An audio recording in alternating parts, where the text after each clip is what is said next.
성경에 등장하는 수많은 사람들이 있습니다. 특별히 하나님의 사람으로 불리어지는 사람, 그리 많지 않습니다. 그 하나님의 사람이라고 불려지는 사람 가운데 대표적으로 말할 수 있는 사람 엘리야가 이제 등장을 합니다. 하나님의 사람들이 당신은 하나님의 사람입니다라고 불러주는 사람이 있는가 하면 세상 사람이 당신은 하나님의 사람입니다. 특별히 우상을 섬기는 사람이 당신은 하나님의 사람입니다라고 말해 줄 수밖에 없는 사람 엘리야입니다. 그 하나님의 사람 엘리야가 어떤 사람입니까? 특징이 있습니다. 하나님으로부터 말씀을 받습니다. 자기 마음대로 말해놓고 내가 하나님의 사람입니다. 확인해 봐야 됩니다. 그 사람이 말한 대로 되는가 안 되는가를 따져볼 때 그 말씀대로 안 되면 그 사람 하나님의 사람 아닙니다. 그 사람이 하나님의 사람이라면 그가 말한 대로 되어져야 그 사람이 하나님의 사람입니다. 그 사람이 말한 것이 효용이 있는지 없는지를 확인해 보면 된다라고 성경은 우리에게 가르쳐 줍니다. 오늘 하나님의 사람인 엘리야가 말을 합니다. 1절 하반절 보십시오. 내 말이 없으면 수년 동안 비도 이슬도 있지 아니한다. 이제부터 내가 말할 때까지 하늘에서 비도 내리지 않고 이슬도 내리지 않을 것이다. 이 둘 중에 하나만 오고 하나만 오지 않아도 그 사람 하나님의 사람 아닙니다. 이스라엘의 나라는 비가 안 와도 이슬만 와도 충분히 농사 경작이 가능할 정도로 이슬이 많이 오는 곳입니다. 비가 안 오면 이슬이 오면 됩니다. 이슬이 안 내리면 비가 오면 됩니다. 그런데 비도 오지 않고 이슬도 오지 않는다.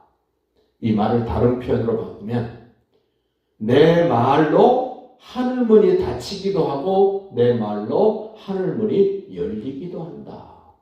하나님의 사람의 특징입니다. 두 번째, 하나님의 사람은 하나님이 뭐라고 말씀하시면 그 말씀을 그대로 따라서 순종을 합니다. 2절 보십시오. 여호와의 말씀이 엘리야에게 임하여 이르시되 너는 여기서 떠나라. 그리고 동쪽으로 가서 요단 앞 그릿 시냇가에 숨어라.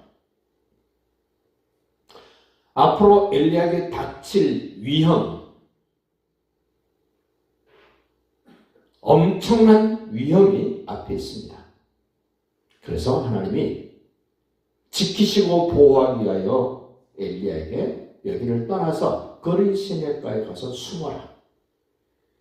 지금 이런 말씀을 주신 배경이 16장입니다.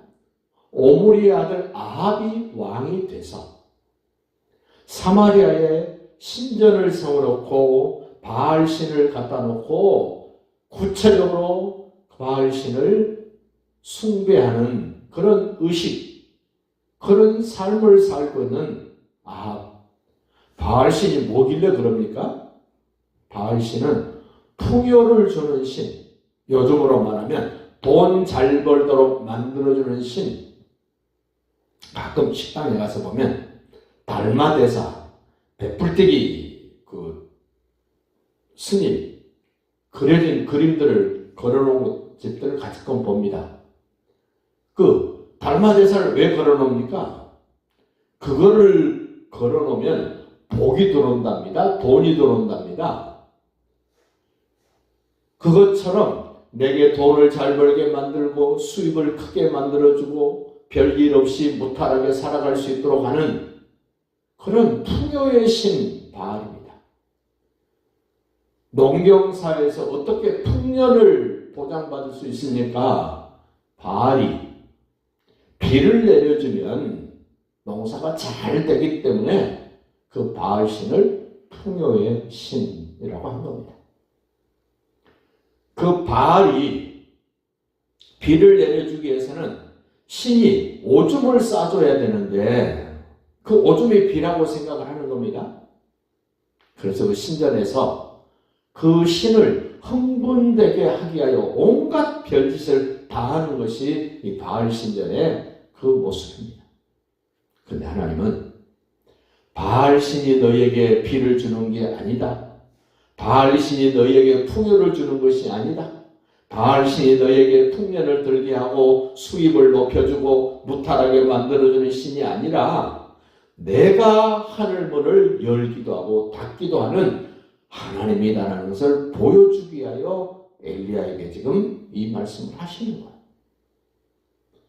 많은 사람들이 지금 열왕기상 17장 1절로 7절 엘리야가 기도하면 하늘문이 열리고 엘리야가 기도하면 하늘문이 닫히는 이런 이야기를 많이 합니다마는 이 말의 배경이 오므리의 아들 아합이 우상을 섬기고 바알신을 섬기고 구체적으로 그러한 짓을 하고 있는 그것이 얼마나 잘못됐는가를 깨우치기 위해서 엘리야를 통해서 앞으로 내 말이 없으면 수년 동안 비도 이슬도 주시지 않는다라고 말씀하시는 겁니다.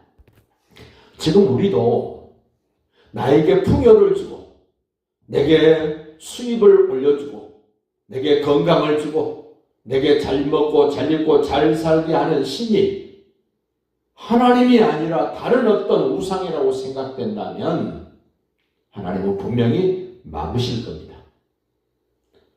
네 생각이 잘못됐어. 네가 지금 하고 있는 것이 어리석은 짓이다라고 깨우치기 위하여 막으실 겁니다. 5절 보십시오. 4절입니다. 그 신의 물을 마시라. 내가 까마귀들에게 명령하여 거기서 너를 먹이게 하리라. 까마귀가 먹을 것을 갖다 준다?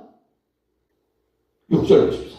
까마귀들이 아침에도 떡과 고기를 저녁에도 떡과 고기를 가져왔고 그가 신의 물을 마셨다. 하나님의 사람을 하나님이 어떻게 돌보시는가? 까마귀는 죽은 고기를 잘 먹는 새가 까마귀입니다. 자기 주식입니다. 그런데 까마귀가 자기 입으로 삼켜야 될 고기를 하나님의 사람에게 갖다 줍니다. 그것도 아침 저녁으로. 어떻게 가능합니까? 하나님이 하나님의 사람을 어떻게 돌보고 책임지시는가를 보여주는 장면. 성경은 이런 새나 짐승이나 어떤 미물을 그들의 본능까지도 통제하시는 하나님인 것을 우리에게 보여줍니다. 그렇다면 하나님의 형상대로 지음받은 우리를 하나님은 통제하지 않으실까요? 아니, 하나님이 말씀하신 대로 내 본능도 내 본심도 버리고 하나님이 원하시는 대로 따라야 되는 사람, 하나님의 사람이요 하나님의 형상대로 지음받은 우리들입니다. 7절입니다. 땅에 비가 내리지 아니하므로 얼마 후에 그가 마셨던 그린 신의 물이 마릅니다. 상당히 시간이 지났습니다.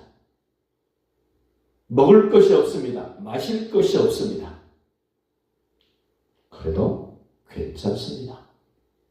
하나님의 사람은 하나님의 형상대로 지음받은 우리를 책임지고 먹이시고 입히시고 인도하시는 하나님, 살아계신 하나님이십니다.